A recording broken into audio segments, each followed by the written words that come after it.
লাইগা আমি আছি আর আমার লাইগা তুই আছো। তোর লাইগা আমি আছি আর আমার লাইগা তুই আসোস। আমি চাই আমার একটা চোখ আমার বাবুর চোখে লাগাই দেন স্যার। আমি চাই আমার একটা চোখ আমার বুবুর চোখে লাগাই দেন স্যার, প্লিজ স্যার প্লিজ। সমাজ কয় অনেক কিছুই, কিন্তু কিছুই করে না। সমাজ কয় অনেক কিছুই, কিন্তু কিছুই করে না। পাগলা কুত্তায় কামড়াইছে, হে বেডা আইয়া আমারে বিয়া। কেউ না করলে আমি তোরে বিয়া করবো। আমি এখন যে ডায়লগগুলো দিলাম আপনাদের ভালো লাগছে না? আমি শিওর এই ডায়লগগুলো আপনাদের ভালো লাগছে। আর যে বলবে ভালো লাগে নাই তার খবর আছে, কারণ এটা শাকিব খানের সিনেমার সস্তা ডায়লগ না, এটা আমাদের সুপারস্টার রাসেল মিয়ার সিনেমার ডায়লগ। আমার ওনাকে বেশ বেশ ভালো লাগে, এটার কিছু রিজন রয়েছে। ফার্স্ট অফ অল দেখেন, আমরা কিন্তু মুসলিম পরিবারের সন্তান, ফিল্ম কিন্তু পুরোপুরি হারাম, বাট একজন নায়ক যখন কনফিডেন্স নিয়ে বলে যে আপনি আমার সিনেমাটা দেখুন, এটা একটা হালাল সিনেমা, আপনি যদি অজু করে সিনেমা হলে গিয়ে সিনেমাটা দেখেন এবং সেই অজু নিয়ে বের হয়ে এসে আপনি নামাজও পড়তে পারবেন। সো এই ধরনের কথা, এই ধরনের কনফিডেন্স যখন কোনো নায়ক দেয়, তখন আমি শাকিব খানের সিনেমা দেখে কি করবো? আমার তো লাগবে রাসেল মিয়াকে, কারণ শাকিব খানের সিনেমা হারাম। আমি যখন রাসেল মিয়ার সিনেমা দেখবো সেটা হবে পাপমুক্ত সিনেমা, এটা হালাল সিনেমা।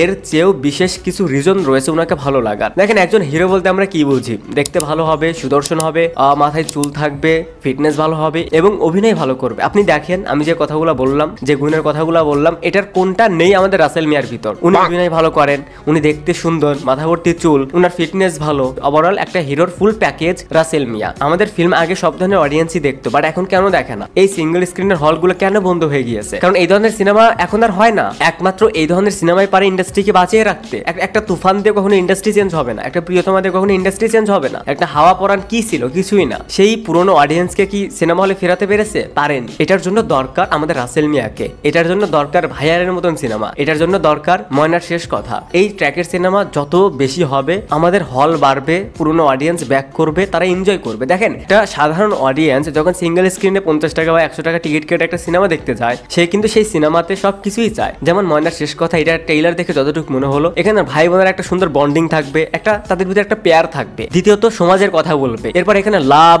ইমোশন, অ্যাকশন, ড্রামা,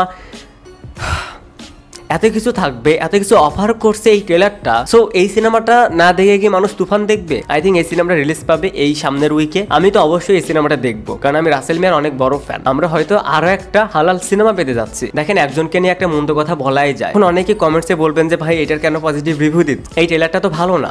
আমি আপনাকে বলবো, আপনি একটা বানিয়ে দেখান। এত যে কথা বলতেছেন যে এটা তো ভালো না, আপনি একটা বানিয়ে দেখান, এর থেকে বেটার কিছু করে দেখান। এরপর না হয় আপনি বলবেন যে এটা ভালো লাগেনি। আমাদের বাংলাদেশের now one of the best movie reviewer channel Cinebros, দুইটা ছেলে কাজ করে, রাজ এবং জাহিদ। এই ট্রেলারটা যেই রিভিউ করবে, সেটা রাজ বা জাহিদ যেই করবে, সেই নেগেটিভ রিভিউ দিবে। কেন ভাই? ওই যে বললাম, একটা সিনেমার নেগেটিভ রিভিউ দেওয়া খুবই সহজ, বাট সেই কাজটা করা এতটা সহজ নয়। জাস্ট একটা চেয়ারে বসে সামনে একটা ক্যামেরা নিয়ে, সামনে একটা মাইক্রোফোন লাগিয়ে বলাই যায় যেটা ভালো নয়। আমাদের উচিত এই ধরনের কাজকে অবশ্যই অ্যাপ্রিসিয়েট করা। আমি জানি আমাকে অনেকে এখন গালি দিবেন, এই যে সিনেব্রোসকে নিয়ে কথা বললাম, ওনারা হয়তো বেস্ট রিভিউয়ার হতে পারে, বাট মাঝে মাঝে এই ধরনের সিনেমা নিয়ে এত বাজে নেগেটিভ রিভিউ দেয়, সেটা দেখার পর মনে হয় যে ঠিকই করে। আর হ্যাঁ, এই ফিল্মে কিন্তু সানাই মাহবুব রয়েছে। আমি কিন্তু ওনাকে চিনতে পারিনি, কারণ আমি ওনাকে যেভাবে দেখে অভ্যস্ত, বা আমি ওনাকে যেভাবে দেখেছি বা যে কারণে চিনি, সেইটা কেন যেন মিসিং মনে হলো। আই থিঙ্ক এটা আপনাদের কাছে মনে হতেও পারে, নাও পারে, বাট আমার কাছে মিসিং মনে হয়েছে। সো আবারও বলছি, এই ধরনের কাজকে অ্যাপ্রিসিয়েট করুন, আর এমনভাবে অ্যাপ্রিসিয়েট করুন যেন এই ফিল্ম রিলেটেড যারা অ্যাক্টর, অ্যাক্ট্রেস, ডিরেক্টর, প্রডিউসার, তারা যেন রাস্তায় বের হতে না পারে। Thanks for watching, by.